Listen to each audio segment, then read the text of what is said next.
और जब भी गुरुजी ये गीता के अध्याय, वेदों के अध्याय पढ़ाते हैं तो हम सोचते हैं यार ये तो टाइम पास वाली बात है, बोरिंग है ये तो। गुरुजी कोई मीठी मीठी कोई अगर वो कथाएं सुनाए तो अच्छा है। अरे बहुत गहरे गहरे संदेश हैं, समय आने पर काम आते हैं, समय आने पर समझ में आती है बातें। तो गीता अध्याय 18 श्लोक 63, और इसमें क्या संदेश है, गुरुदेव ने क्या बताया। आज वही स्थिति आप और हम सभी भगत भाई बहनों की है।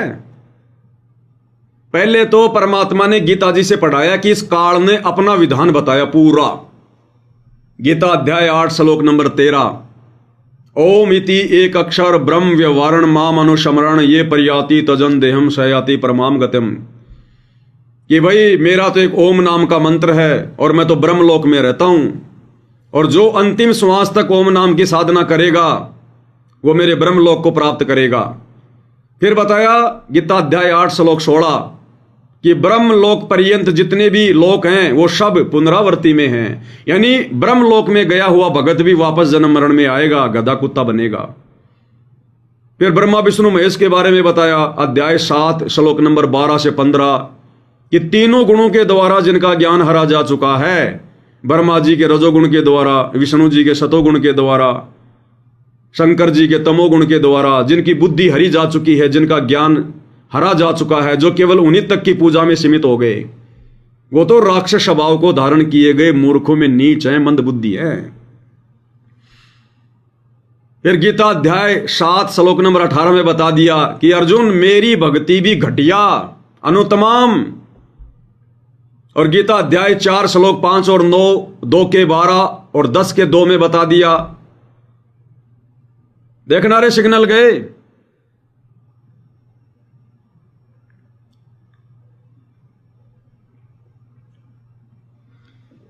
लगे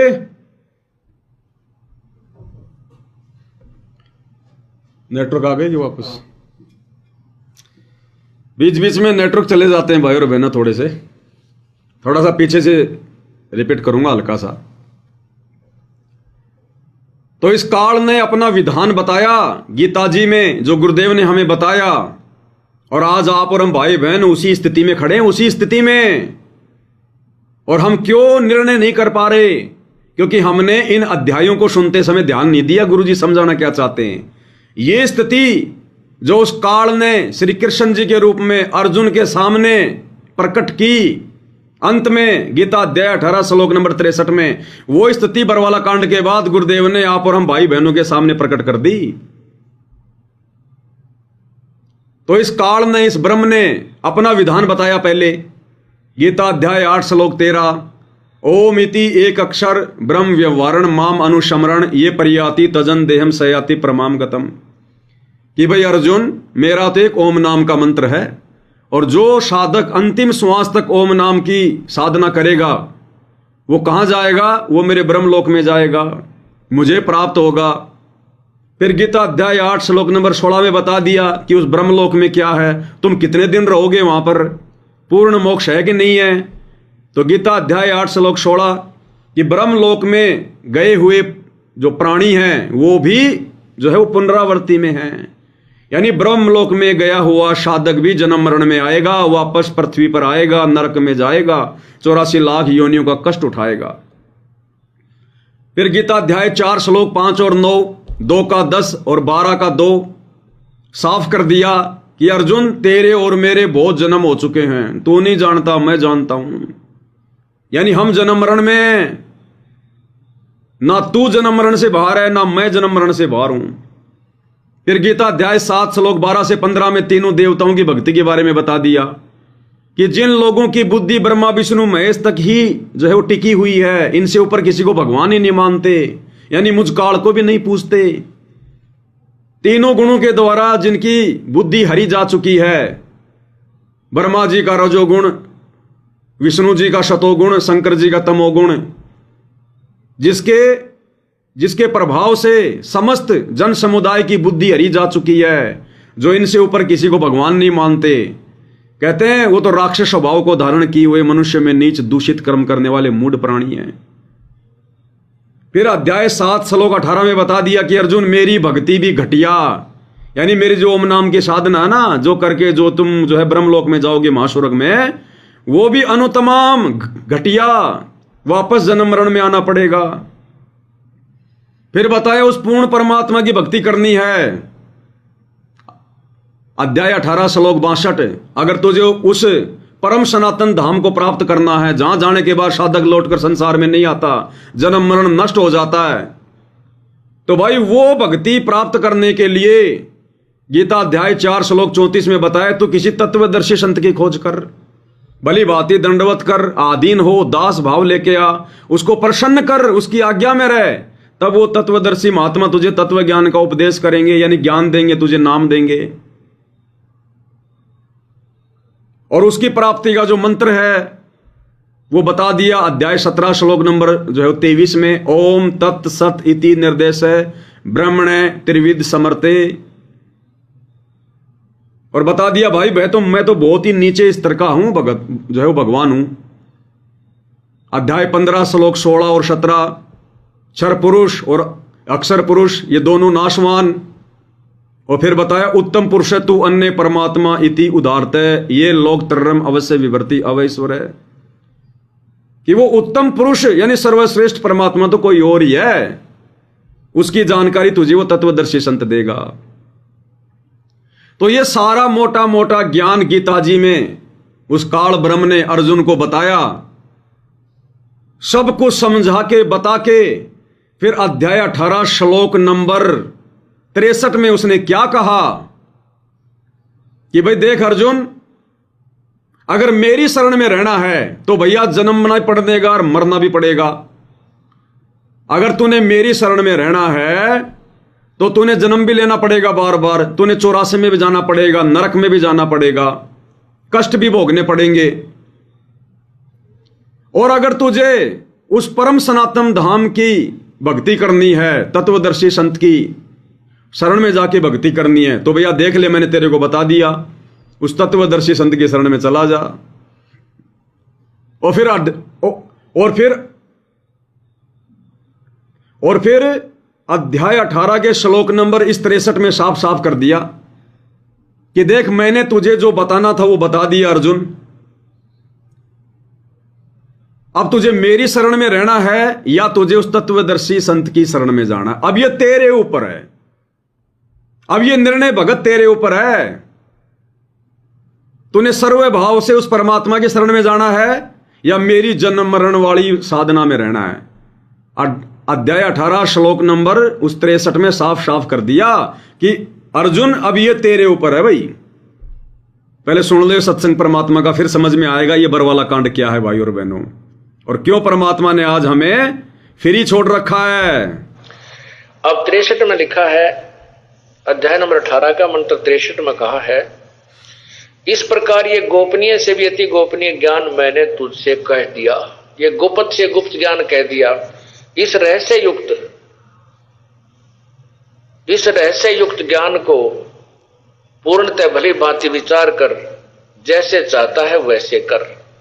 अब 63 में क्या बताया है गीता जी में कि अब मैंने ये ज्ञान, ये गीता जी का पूरा शास्त्र तुझे सुना दिया, अब जैसे तुझे अच्छा लगे वैसे कर। मेरी शरण में रहना है तो हथियार उठा और युद्ध कर, मेरा नाम भी सिमर, युद्ध भी कर, जन्म मृत्यु तेरी भी होगी मेरी भी होगी, कर्म का दंड भोगना ही पड़ेगा। और उस परमात्मा की शरण में जाना है तो तत्वदर्शी संत की खोज करके उसके बताए अनुसार साधना कर, फिर इस संसार से पूर्ण रूप से तू मुक्त हो जाएगा। एक तो ये गुप्त रहस्य बता दिया, क्लियर। पूरा गीता का ज्ञान देने के बाद में लास्ट में काल ने अर्जुन पे छोड़ दिया कि अब तुझे क्या करना है और क्या नहीं करना। भाई देख ले अब तू, अध्याय 18 श्लोक 62, अगर तुझे सर्व भाव से उस परमात्मा की शरण में जाना है तो उस तत्वदर्शी संत की खोज कर ले, और मेरी शरण में रहना है तो भाई जन्मना पड़ेगा, मरना पड़ेगा, कर्म का दंड भोगना पड़ेगा। अब तेरे हाथ में तूने क्या करना है। इसी प्रकार भाई और बहनों, सन 1994 से 2014 तक सतगुरु रामपाल जी भगवान ने ये अति गुप्त गोपनीय से गोपनीय तत्व ज्ञान सत्संग कर करके आप और हमें दे दिया, सुना दिया। और बरवाला कांड के बाद में फिर गुरुदेव ने आप और हमारे ऊपर छोड़ दिया कि भाई देख ले भक्तों, अब तुमने क्या करना है। अगर मेरी शरण में रहना है, मोक्ष प्राप्त करना है, सतगुरु की मेहर प्राप्त करनी है, तो मैंने जो सत्संग तुम्हें दे दिए, जो ज्ञान तुम्हें दे दिया, उस ज्ञान को आधार बना के भक्ति करो। हर प्रकार से मर्यादाओं में रहो। अगर मेरा वचन तोड़ दिया तो मोक्ष नहीं होगा, मुक्ति नहीं होगी। और अगर तुमने काल के जाल में रहना है तो भैया तुम राजनीतियां करो, दुनिया के लिए स्टेडियम बनाओ, दुनिया की धर्मशाला बनाओ, परशुराम जयंती में जाओ, धार्मिक कार्यक्रम में, कबीर जी के उस प्रगट दिवस को छोड़कर, धनाना आश्रम को छोड़कर तुम सिरसा की अनाज मंडी में कबीर जी का जन्मदिन मनाने जाओ, अयोध्या में तुम भंडारे लगाओ काल पुजारियों के लिए, जाटों के आरक्षण में बैठो, जगत वालों के साथ अपनी भक्ति बर्बाद करो, करोड़ों रुपया अपने दान का चंदे में लुटाओ, फिर आगे वो राजनीति में उसको बर्बाद करेंगे। गुंडों की सीबीआई जांच का समर्थन करो, यानी मर्यादा तोड़ो। ये गुरुदेव ने हमें संदेशा दिया।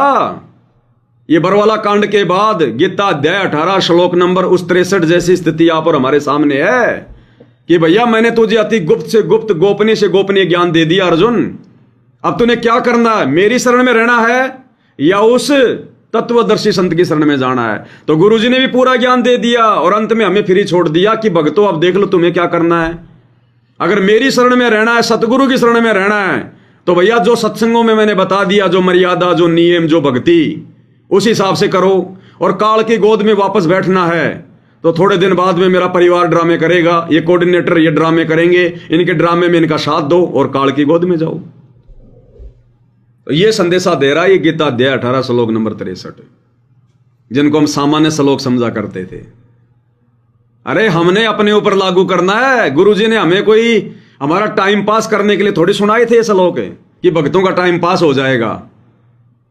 गुरुदेव ने क्या कहा? अमल करो, अमल, चिंतन मनन करो। सत्संग सुनने के बाद में गुरुजी कहना क्या चाहते हैं, गुरुजी हमें क्यों सुना रहे हैं श्लोक? क्या हमारे सामने भी अर्जुन जैसी स्थिति आएगी? क्या हम भक्तों ने भी एक दिन सेल्फ डिसीजन लेना पड़ेगा, निर्णय करना पड़ेगा, नीर खीर का निबेरा करना पड़ेगा? कहे कबीर सोए जन मेरा, जो नीर खीर का करे निबेरा। तो अब है वो समय नीर खीर का निबेरा करने का, बरवाला कांड वाला समय। इसलिए परमात्मा ने हमें 20 साल से दिन रात एक करके आश्रमों में बुला बुला के मर्यादाओं का पाठ पढ़ाया, भक्ति सिखाई परमात्मा ने, ताकि तुम काल के साथ में टक्कर लेने लायक हो जाओ। तो भाइयों और बहनों, आज गुरुदेव ने कितनी बड़ी दया बख्शी। अगर गुरुदेव साथ संगति शुरू ना करवाते, और साथ संगतियां कोई सीधे सीधे शुरू नहीं हुई हैं, साथ संगतियां शुरू करवाने के लिए परमात्मा ने इस दास को कितने तो लठ मरवाए, कितनी गालियां निकलवाई, कितना संघर्ष हुआ। ना बच्चे कहीं हैं, मैं कहीं हूं, किसी चीज का कोई अता पता नहीं है। मालिक ने बुद्धि ऑफ कर रखी थी और सारा अपने रिमोट से परमात्मा चला रहे थे। जीव की औकात नहीं है। उस समय कोई मकान किराए नहीं देता था मेरे को, बार बार मांगने पर भी भक्तों से मांगना पड़ता था। धंधा मैं कर नहीं पाता था भक्तों से। बहुत सारे भक्तों से दास ने उधार लिए। अपने जो कजोड़ भगत जी हैं जयपुर से, 2016 में जब वो जयपुर वाली मेरी मार पिटाई का वीडियो देखकर आए मेरे से मिलने, तो मैं क्या करता भाई और बहनों, उस समय मेरे पास में कोई काम धंधा तो ऐसा था नहीं। वो पानी पतासे का ठेला लगाता था, दही बड़े का। अब वो 15 दिन तो रहता मैं संगत में। अब वो 15 दिन में कहां से मैं 3-3 हजार रुपये मकान किराया, उस समय वो टेणों के मकान थे, कहां से मैं बच्चों की फीस भर देता। तो कजोड़ भगत जी आए 10-15 दिन बाद, वो बार बार मेरे पास में आने लग गए वो कजोड़ भगत जी, क्योंकि बैठ के मालिक की हम चर्चा करते और वो दही पतासे भी उनको बहुत अच्छे लगने लगे।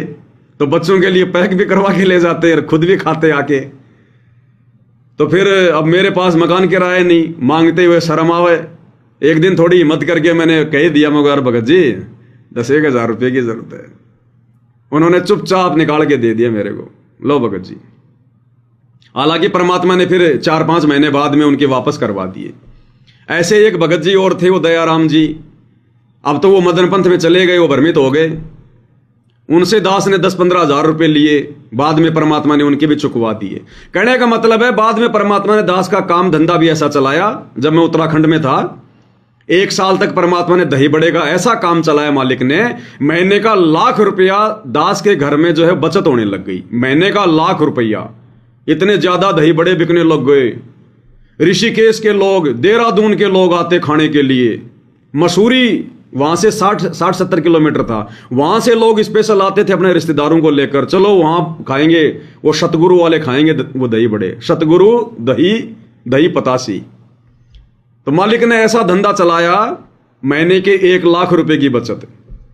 और उस दौरान परमात्मा दास से सेवा भी करवा रहे हैं, लाइव वीडियो भी बन रहे हैं। 2020 लास्ट की बात है, ये कोरोना के बाद की बात है, और धंधा भी चल रहा है। और परमात्मा ने सबके पूरे करवा दिए, सबके। एक अपने रणजीत भगत जी थे, नाम सुना होगा आप लोगों ने। मैं पहले मेरठ में रहता था, मेरठ वाले भगतों ने कहा कि भगत जी हमारे को कुछ 4-5 लाख रुपए की, उनको मतलब 20-25 लाख रुपए की आवश्यकता थी। उन्होंने कोई जमीन वगैरह ली थी वहां पर अपने उसके लिए, ट्रांसपोर्ट के लिए।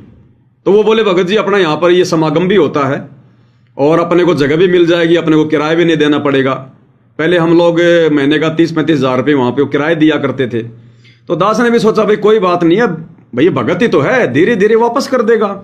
तो मैंने 2-4 भगतों को बोल के और मेरठ वालों को मैंने जो है पैसे दिलवा दिए। अब जो ये रणजीत भगत जी थे, जो हरियाणा वाले, जो ये झज्जर वाले, जो गुरुजी के जो रिश्तेदार भी हैं, वो भी आ गए वहां मेरठ में सात संगति की वीडियो देखकर। ये आर्मी से रिटायरमेंट थे, इनकी पेंशन आती थी। तो मैंने फिर इनसे कहा कि भगत जी ओमपाल जी को कुछ पैसों की जरूरत है, आप भी थोड़ी बहुत कुछ मदद कर दो। तो बोला मेरे पास में 4 लाख रुपए रखे हैं। तो मैंने कहा भगत जी कोई दिक्कत नहीं है, दे दो, ये धीरे धीरे करके आपको वापस दे देगा। तो ओमपाल जी को बैठा कर ओमपाल जी के सामने, और मैंने 4 लाख रुपए उस भगत से लेकर ओमपाल जी के हाथ में मैंने दिलवा दिए। अब उसके बाद भाई और बहनों वो मेरठ वाले करने लग गए वो गड़बड़ियां। अब दास तो फिर बोलेगा।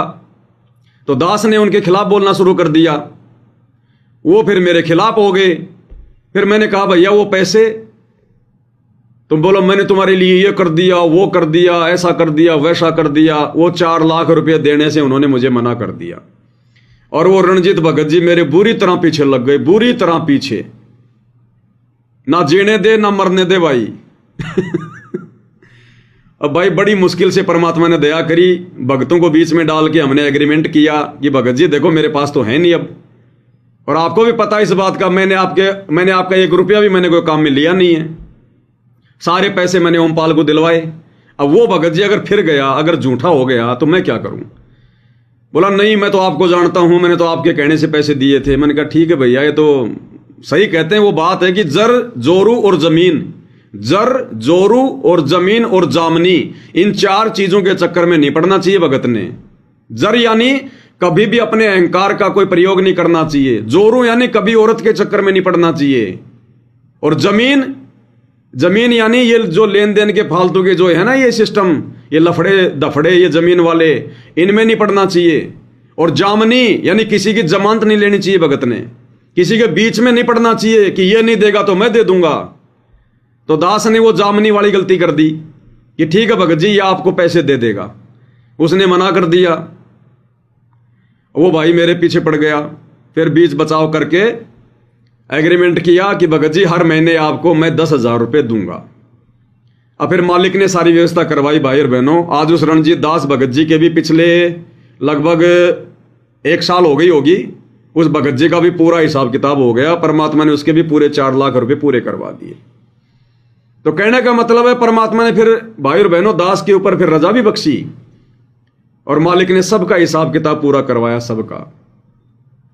और आज परमात्मा ने देखो कैसे दया कर रखी है, मालिक ने हर प्रकार से हर चीज की परमात्मा सुविधा उपलब्ध करवा रहे हैं। क्यों? टिके रहे भक्ति मार्ग पर। गुरुजी का वचन फेल नहीं हो सकता। जो वाणी गुरुदेव ने अपने मुख कमल से बोल दी वो परम सत्य है कि द्वार धनी के पड़ा रहे चाहे धक्के धनी के खा। द्वार धनी का पड़ा रहे यानी सतगुरु के चरणों में पड़ा रहे। सतगुरु के चरण छोड़कर, सतगुरु की शरण छोड़कर मत जाना दूर। सो चाहे धक्के धनी के खाए, चाहे वो धनी भी तेरे को धक्के क्यों ना मारे, अगर तेरा सतगुरु भी अगर तेरे को धक्के मार रहा है, तेरे को अगर शब्द की चोट मार रहा है, सतगुरु हमेशा शब्द की चोट मारता है। सतगुरु कभी भी ये डंडे की चोट नहीं मारता, सतगुरु शब्द की चोट मारता है। और कहते हैं जो अपने सतगुरु के शब्द की चोट सहन कर गया, वो आत्मा फिर कभी भी जिंदगी में धोखा नहीं खाती, कभी भी। साधारण व्यक्ति होगा, गुरु से। अब हम गुरु को जब तक यही समझते हैं कि गुरु है तो कोई लाभ नहीं है। कहते हैं गुरु मानस कर जानते हुए न कहीं अंध, फिर महादुखी संसार में आ गए यम के खंड। इतना महाराज ने गुरु को महत्व दिया है। अभी आपको प्रकरण सुनाएंगे, इंसान होगा तो उस बात में प्रख जाएगा। गरीबदास महाराज भी आए जब इंसान रूप में थे, रोटी भी खा करते थे, पानी भी पिया करते, बच्चे भी ब्याह, काम भी करा, नाम भी दिया करते थे। कोई गलती करता था हंस उसको धमकाया भी करते थे।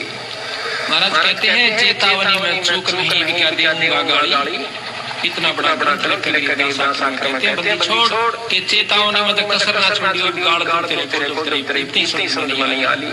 तो इन बातों को सुनकर जो विमुख हो जाते हैं, गुरु की कार को सम्मुख सहन करना चाहिए। जैसे हीरा धड़का हीरे की पिछाड़ है कि घड़ का ऊपर रख कर उसे मारा जाता है। जो फूट जाता है कर्च भी हो जाती है, वो कच्चा हीरा होता है। और जो सम्मुख चोट सह करने का है तो वो जो पक्का और सुनना शब्द गुरु की गुरु की चोट को शब्द की चोट गुरु मारा करे, चाहे वो किसी प्रकार से, चाहे आपने गुस्से में भी कहता नजर आवे, उसकी जो निशाना होगा आपका आत्मकल्याण ही होगा। गुरु हमेशा शब्द की चोट मारेगा और गुरु का जो निशाना होगा आपका आत्म कल्याण होगा। तो सतगुरु ने दास को शब्द की चोट मारी, इन लोगों के कहने से गुरुदेव ने मेरी परीक्षा लेने के लिए शब्द की चोट मारी, मुझे गुरुद्रोही बोला। और कहते हैं जो उसको चोट को सन्मुख सह गया, गुरु में दोष नहीं देखा, कहते हैं वो अंत में सफल होगा। तो कहते हैं द्वार धनी का पड़ा रहे चाहे धक्के धनी के खा। तो सतगुरु रामपाल जी भगवान ने दास के जोमल के धक्के मारे, शब्द की चोट मारी, इन लोगों के कहने से मुझे गुरुद्रोही घोषित किया संगत में। तो द्वार धनी के पड़ा रहे चाहे धक्के धनी के खाए, और सो काल झकझोर ही पर द्वार छोड़ ना जाए। और काल भी तुझे 100 प्रकार से तुझे परख परख के देखेगा। तो काल ने तो सब कुछ कर रखा था, ये हर प्रकार से मुझे ये फंसाने की जो प्लानिंग थी ये काल की तो थी। मेरठ वालों को 4 लाख रुपए दिलवा दिए, काल मुझे फंसाना चाह रहा था कि बाद में वो भगत मांगेगा तेरे से, तू कहां से देगा, हमेशा टेंशन में रहेगा, भक्ति क्या खाक करेगा, वीडियो क्या खाक बनाएगा। इन मैनेजमेंट वालों को मेरे पीछे किसने लगाया? काल ने, कि ये दिन रात तेरे पीछे लगे रहेंगे, तू भक्ति क्या खाक करेगा, हैं तू सेवा क्या खाक करेगा। तो ये चोट पड़ रही थी भाई और बहनों, उधर से तो सतगुरु चोट मार रहा है, इधर से काल चोट मार रहा है। अब बताओ जीव जाए तो कहां जाए? अरे इस ब्रह्मांड में 2 ही तो शक्तियां हैं, एक सतगुरु और एक ये काल। अब सतगुरु ने भी चोट मार दी कि निकाल दो उसको मेरे पंथ से, वो गुरुद्रोही है, कोई लेना देना नहीं मेरा उसका, जो उसके वीडियो देखेगा उससे बात करेगा उसका नाम खंड हो जाएगा। उधर से काल भी चोट पे चोट मार रहा है, चोट पे चोट मार रहा है, ना मकान किराया, ना कोई धंधा पानी ढंग का, हर प्रकार से मकान पे मकान चेंज करो बार बार। संगत को समझाने जाओ तो मारे मेरे लठ मध्य प्रदेश में जाओ तो लठ, जयपुर में अगर घर में बैठे तो मारने के लिए आ गए लठ। अब बताओ जीव जाए तो कहां जाए बेचारा। लेकिन भाई और बहनों परमात्मा की वाणी है, जैसे जो कुम्हार होता है ना, कुम्हार जब वो मटके को पकाता है तो लोगों को तो ऊपर से चोट मारता दिखाई देता है, लोग सोचे फूटेगा फूटेगा, लेकिन एक हाथ वो अंदर रखता है उस मटके के, ऊपर चोट मार के नीचे दे सहारा। सतगुरु ऐसे अपने भगत को संभालता है। तो वो मेरी परीक्षा थी भाई और बहनों, ये दास की परीक्षा थी। परमात्मा ने हर प्रकार से चारों रास्ते मेरे बंद करके फिर परीक्षा ली, लेकिन सारा उन्होंने दिया पूरा। नहीं जीव की क्या औकात भाई और बहनों, कब का भक्ति छोड़ जाता मैं तो, कहीं कोई नौकरी वाकरी कोई मजदूरी कर रहा होता, कोई पढ़ा होता ऐसे ही, लेकिन ये सतगुरु ने संभाल लिया। इसलिए ये वाणी जो परमात्मा की अमर वाणी है, द्वार धनी के पड़या रहे धक्के धनी के खाए, और ऊपर से 100 काल जगजोर ही पर द्वार छोड़ ना जाए। फिर भी अगर तू अपने सतगुरु में दोष नहीं देखेगा, उनका अगर दरबार छोड़ के नहीं गया, तो कहते हैं फिर सतगुरु उसकी नैया पार उतारेगा उस भगत की। परमात्मा की एक वाणी है कि जलाऊं भी तपाऊं भी और चिमटे से खाल उतारूं। अब चिमटी से कोई हमारी खाल को पकड़ के खींचेगा तो कितना दर्द होगा। तो मालिक कहते हैं जलाऊं भी तपाऊं भी और चिमटी से खाल उतारूं, फिर भी जो ले नाम हमारा उसको पार उतारूं।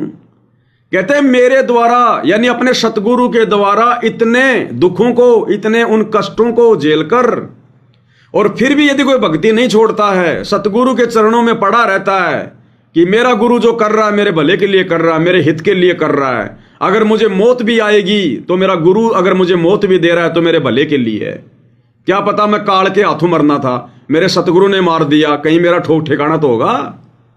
कहते हैं जो इतना विश्वास अपने गुरु जी पे कर लेगा, कहते हैं फिर उसको पार उतारूं। परमात्मा फिर उस भगत की नैया पार करते हैं। मालिक कहते हैं कबीर का मार्ग कठिन है नहीं कायर का काम। कोई ऐरी गहरी आत्मा इस कबीर परमात्मा की भक्ति मार्ग पर नहीं चल पाएगी, मिनटों में मर्यादा तोड़ देगी, मिनटों में। कबीर का मार्ग कठिन है नहीं कायर का काम, इस पर चले कोई शूरमा या आठों पहर संग्राम। इतना आसान नहीं है। इसलिए तो आदरणीय गरीबदास जी ने कहा है कि ये संसार विघ्न की घाटी, कोई निकलेगा बिरला शूर। कोई बिरला ही होगा जो यहां से निकल पाएगा। तो ये विशेष दया, विशेष रजा गुरुदेव भगवान की दास के ऊपर, इस कुत्ते के ऊपर रही भाई और बहनों। तब कहीं जाकर ये सात संगतियां फिर आगे बढ़ी है धीरे धीरे। ने दास को मांगने से नहीं मिलती थी। और दूसरा कारण क्या था भाई और बहनों, मांगने पर भी भगत मेरे को क्यों मना कर दिया करते थे? इसका दूसरा कारण क्या था? जबकि मैं सतगुरु की नजर में भी था, सतगुरु ने इस दास को सात संगति के लिए खड़ा भी करना था और आगे चलकर परमात्मा ने हर प्रकार से सुविधा भी देनी थी, फिर भी उस समय मेरे को भगत भी क्यों नहीं सहारा दे रहे थे? कारण मेरे पास में भक्ति धन नहीं था। मैं उतना मर्यादा में रह के भक्ति नहीं कर पा रहा था उस समय। मैं उतनी भक्ति नहीं कर पा रहा था। मैं उतना सीरियस नहीं ले पा रहा था भक्ति को। मैं गुरु को परमात्मा के रूप में नहीं मान पा रहा था, क्योंकि यहां तो भक्ति से चलता है सब कुछ। भक्ति से सतगुरु अपनी तरफ से नहीं देगा पकड़ पकड़ के। वो समय गया 1994 वाला, जब परमात्मा ने अपने मार्ग की शुरुआत करनी थी, जबरदस्ती लोगों को लाभ दिए। अब नहीं देगा, अब तो भैया कमाई करनी पड़ेगी। बच्चा जब छोटा होता है तब तक ही माता पिता उसकी उंगली पकड़ के उसको चलना सिखाते हैं। जब वो दौड़ने लग जाता है ना, फिर माता पिता उंगली नहीं पकड़ते फिर उसकी। और उस समय भी कोई माँ बाप अगर उसकी उंगली पकड़ेगा तो लोग कहेंगे तू मूर्ख है क्या, तो भी बच्चों के साथ में बच्चा हो रहा है, अब इसकी उंगली पकड़ने की इसकी क्या जरूरत है? तो उस समय दास के पास में भक्ति धन नहीं था, इसलिए मेरी कोई मदद नहीं कर रहा था। और जब परमात्मा ने धीरे धीरे भक्ति सुचारू करवाई, मर्यादाओं में रहना सिखाया, गुरु की महिमा करी जा जाके गांव गांव लोगों को समझाया, तो धीरे धीरे भक्ति का बैलेंस जमा होने लगा। और भक्ति से देखो भाई और बहनों, आज बिना मांगे परमात्मा कहते हैं अपनी वाणी में कि मांगे सो ही बढ़वा कहिए, दर दर फिरे अज्ञानी, और जोगी जोग संपूर्ण जिसका मांग ना पीवे पानी। आज इस दास को जितनी भी सेवा की आवश्यकता होती है, जितनी भी, क्योंकि भाई और बहनों कम से कम नहीं तो 1.5 लाख रुपया, 1.5 लाख रुपया तो दास के जो बल्कि घर घर का खर्चा है, घर घर का खर्चा। 2-2 मकान किराए पे, एक तो सेवा के लिए, एक जो है रहने के लिए, हर प्रकार से गाड़ी घोड़ों में आना जाना, उनका तेल पानी, मकान किराया, खाने पीने का किराया जो है सारा सब कुछ, क्योंकि शहर में तो हर चीज मोल आती है। 1.5 लाख रुपया तो दास के जो मतलब परिवार का खर्चा है। और ऊपर से कम महीने का 2 क्विंटल घी या 1.5 या 2 क्विंटल घी महीने का हवन हो रहा है। दास के घर पर 5 ज्योतियां जल रही है मालिक की दया से, 2.5-3 महीने हो गए,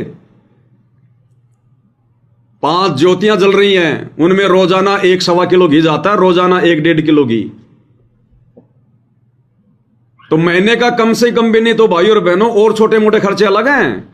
यानी वर्तमान में इस पवन दास का महीने का कम से कम 5 लाख रुपए का खर्चा है, मिनिमम 5 लाख रुपए का खर्चा। और ये दास आप किसी भगत भाई बहनों से मांगता नहीं है, बिना मांगे परमात्मा उससे ज्यादा हर महीने दास के पास में भिजवा देते हैं, बिना मांगे, सिर्फ भक्ति के कारण है। और मेरे अंदर कुछ नहीं है स्पेशल, कुछ नहीं है। एक साइकिल खरीद के उसको चलाने की औकात नहीं है। अगर साइकिल मैंने खरीद भी ली, अगर पंचर हो गई, मेरी जेब में वर्तमान में मेरा पर्सनल साइकिल की वो पंचर निकालने का पैसा नहीं है। सब भक्ति से परमात्मा चला रहा है। जैसे गुरुदेव अपने एक सत्संग में कहते हैं ना कि इस दास के 4 संतान थी, 2 लड़के 2 लड़कियां, और मुझे अच्छे से पता है वो मेरी क्या सेवा करते, क्या आगे चल के करते, मुझे अच्छे से पता उनका। फिर गुरुदेव क्या कहते हैं, अब मेरे लाखों बेटा बेटी हो गए, अब एक को कहता हूं भाई पानी का गिलास लाना, 10 लेके खड़े हो जाते हैं, लो गुरुजी जलराम, लो गुरुजी जलराम। क्यों? मेरी भक्ति के कारण। क्या कह रहे हैं गुरुदेव? मेरी भक्ति के कारण मैंने राम नाम की मैंने लटना लाई, मर्यादा में रह के मैंने भक्ति करी, भगवान को मैंने प्रसन्न किया, तो आज एक को पानी के लिए बोलता हूं, 10 खड़े हो जाते हैं। एक बार सुनिए आप गुरुदेव भगवान का वो सत्संग, वो आप और हमारे लिए संदेश दे रहे हैं परमात्मा। उनको जरूरत नहीं है भक्ति करने की, आप और हमें सिखा रहे हैं गुरु जी कि जिस दिन तुम भी मेरी तरह उस परमात्मा के नाम की रटना ला दोगे, मर जाओगे लेकिन मर्यादा नहीं तोड़ोगे, सतगुरु से दगा नहीं करोगे, धोखा नहीं करोगे। और सतगुरु से धोखा करना, सतगुरु की मर्यादा तोड़ना, सतगुरु की भक्ति को हल्के में लेना, सतगुरु का डर ना होना। फिर गुरुदेव कहते हैं, फिर देखना एक को पानी के लिए कहता हूं, 10 खड़े हो जाते हैं। क्यों? मैंने राम नाम की रटना लाई। क्या कह रहे मालिक? आत्माओं, इस दास के 4 संतान, 2 लड़के 2 लड़की थी। यदि ये दास उन्हीं में उलझ पुलझ रह जाता, अब मुझे पता हुआ मेरी कितनी की खातिरदारी करूं, खूब पता है मुझे वह क्या नेचर है उनका, कैसा उनका स्वभाव और क्या करते। अब मुझे पता हुआ मेरी कितनी की खातिरदारी करूं, खूब पता है मुझे वह क्या नेचर है उनका, कैसा उनका स्वभाव और क्या करते। अब मुझे पता हुआ मेरी कितनी की खातिरदारी करूं, खूब पता है मुझे वह क्या नेचर है उनका, कैसा उनका स्वभाव और क्या करते। अब सुनो, अब मुझे पता हुआ मेरी कितनी की खातिरदारी करूं, खूब पता है मुझे वह क्या नेचर है उनका, कैसा उनका स्वभाव और क्या करते। अब परमात्मा के चरणों में आया हूं, मेरे लाखों चेले बेटा बेटी हो गए। अब एक को कहता हूं भाई जल लाना, 10 खड़े हो जाते हैं। क्यों? ये क्या कारण है? क्योंकि मैंने परमात्मा की भक्ति का रटना लाई, और उस भक्ति की शक्ति से इन बच्चों में इतनी श्रद्धा बन गई, दोनों हाथों पर रखूं अपने गुरुदेव को, अपने पिता को। तो ये संदेशा दे रहे हैं गुरुजी हमें। और गुरुजी को जरूरत नहीं है, गुरुजी अपनी भक्ति से नहीं खाते, उनको भक्ति करने की जरूरत नहीं है। वो तो दुनिया को भक्ति खैरात में बांटते हैं, भीख में। गुरु समान नहीं दाता रे जग में, गुरु समान नहीं दाता। वो तो दाता है, दुनिया को भीख देता है भक्ति की। सत कबीर द्वारे थारे पर एक दास भिखारी आया है, भक्ति की भिक्षा दे दी जो उम्मीद कटोरा लाया है। ये तो भक्ति खैरात में बांटते हैं। आप और हमें संदेशा दे रहे हैं परमात्मा कि जिस दिन तुम भी इस राम नाम की रटना ला दोगे, विश्वास के साथ गुरु को परमात्मा मान के, हर प्रकार से मर्यादाओं में रह के, फिर परमात्मा किसी चीज के भरोसे नहीं रहने देगा, किसी चीज के भरोसे। तो आज आप इसे ये दास मांगता भी नहीं है, और पहले मांगते मांगते भी भगत मुंह फेरा करते, क्या पता वापस देगा कि नहीं देगा, कहां से देगा ये कंगला। लेकिन उस समय भी मालिक ने दास की कुछ आत्माओं को निमित्त बना के खूब जो है की मदद करवाई। और अब वर्तमान में ज्यों ज्यों मेरी भक्ति बढ़ी मालिक के आशीर्वाद से, ज्यों ज्यों मैं परमात्मा के निकट आया, मैंने मर्यादाओं में रहना सीखा, गुरु को भगवान माना, आत्म कल्याण के प्रति चिंतित हुआ कि खुद टूट जाएंगे लेकिन मर्यादा नहीं तोड़ेंगे। जब इतनी दृढ़ता अपने अंदर लाई तो गुरु ने विश्वास किया। और फिर देखो आज आप ही भाई बहनों में परमात्मा कहां कहां से जो है प्रेरणा कर देते हैं। बहुत सारे भाई बहनों को तो दास ने मना करना पड़ता है, 10-10 लाख के, 15-15 लाख के चेक लेके बैठे हैं। भगत जी हम क्या करेंगे, भगत जी डाल देता हूं, बाद में क्या पता क्या होगा क्या नहीं होगा। दास मना कर देता उनको, नहीं। अगर मैं जबरदस्ती तुमसे लेता गया तो परमात्मा अपना हाथ उठा लेगा मेरे ऊपर से। ये माया बहुत भयंकर चीज है, ये मन में फिर दोष पैदा कर देगी, मन में स्वार्थ पैदा कर देगी, लालच पैदा कर देगी। है तो हम सब दो कोटि के जीव ही। इसलिए दास हाथ जोड़ लेता है कि भैया मुझे जितनी आवश्यकता होती है परमात्मा इंतजाम करवा देता है, वो चाहे वो किससे भी करवाओ, चाहे कैसे भी करवाओ। मैं तुम लोगों को मैं उस समय दूंगा संदेशा जब कोई सेवा की जरूरत पड़ेगी, क्योंकि परमात्मा कहते हैं कि मरूं पर मांगू नहीं और तन अपने के काज, लेकिन सेवा के कारण मोय तनिक न आवे लाज। लेकिन इस परमार्थ के लिए, सेवा के लिए मांगने में मुझे कोई शर्म नहीं है। तो दास मना कर देता है